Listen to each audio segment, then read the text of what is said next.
So with that, I want to say, oh, wait, no, I'm not done yet. Hey everyone, this is Tyler from Craft and Tailored. In this episode of Under the Radar, going over this gorgeous Zenith Automatic from the 1950s. It's a caliber 133.8 and it has a bumper movement in it, but I just love the overall aesthetic of this one and I think it is perfect for this time of year. So let's jump into it. So over the years, Zenith has produced some truly iconic pieces. Probably most notably is their El Primero line, which was argued to be the first automatic chronograph produced in 1969. However, they had a long heritage prior to 1969 as well as after it. And I think this Cal 133.8 is a perfect representation of their ability to produce really robust and beautiful timepieces even before the brand caught immense notoriety. Zenith today is a pretty popular brand. I would say it's still under Rolex and Patek and AP and Omega maybe in terms of notoriety or how well known they are. But I think that is increasing quite frequently as we've been seeing with their reissues with the A3, A6 and the popularity in the vintages of those models as well. Personally, I like all of Zenith. I think that they created a bunch of really cool, interesting pieces, especially in like the 60s and 70s, where they were kind of teaming up with Movado for, you know, some sports watches or some more dressy chronographs. But I would say Zenith is probably best known for their chronographs, but their time-only pieces I think are just as cool, and that's why I want to go over this piece from the 1950s because I think it just has a lot going for it. First and foremost, I think the case design is beautiful. It is a larger feeling 35 millimeter, and I know 35 millimeter isn't like the largest case size. I would say it's kind of on the lower spectrum of modern case sizing today, but it just feels large, and I think that is due in part to the very broad bezel and the thick lugs that the watch was designed around. And due to this more robust case design, I think it really lends itself to like a more masculine sort of presence, even though it has that 35 millimeter case size. And I have smaller wrists, but I think it kind of just wears and fits perfectly on my wrist. I really like the way this one looks.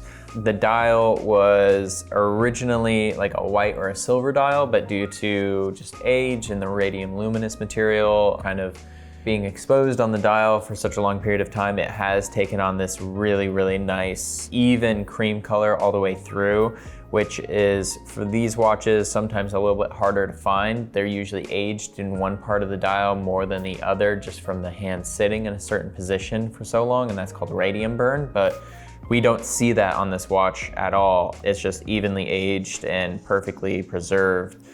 Touching on the case again, this example specifically is, in my opinion, unpolished. We can see all of the factory case chamfers and finishing throughout, and because Zenith is kind of more of a underappreciated brand, especially in the 1950s before they kind of popularized and before sports watches became more normal. And I think it goes to show the attention to detail that Zenith has always had when it comes to how their watches actually wear on wrist. And I think it shows the natural progression of their watches in this era going into their more notable sports models. So I chose this watch specifically because not only is the condition great, but it has an awesome look to the dial, it has a great wrist presence, and I think it's something that is worth talking about. It's at a lower price point. This watch is under $2,000. This watch is actually for sale on our website at craftandtailor.com, so check that out if you want to learn more about it.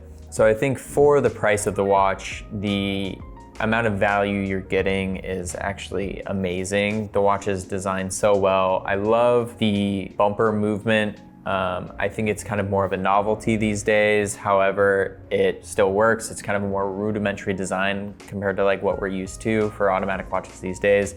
And it's kind of fun. It has personality, it has taste, it has a lot of things going for it that make it not only a beautiful watch, but a functional, cool, and offers that vintage aesthetic that we all kind of want while still having a lot of personality with it as well.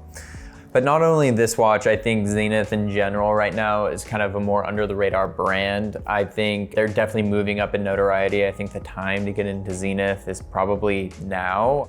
They have a lot of watches that are extremely popular, but most of their watches kind of go left, untalked about or unseen.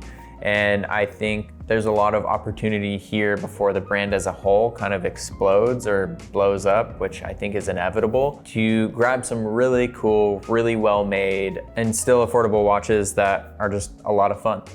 So with that, I want to say thank you for watching. Be sure to like, comment, and subscribe. If you enjoyed the video, you can follow us on Instagram at @CraftedTailored. And if you have watch questions, we are here to help.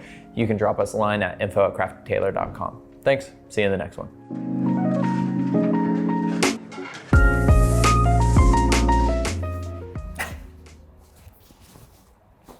I'm a professional. I've done this many times. Yeah, I can tell.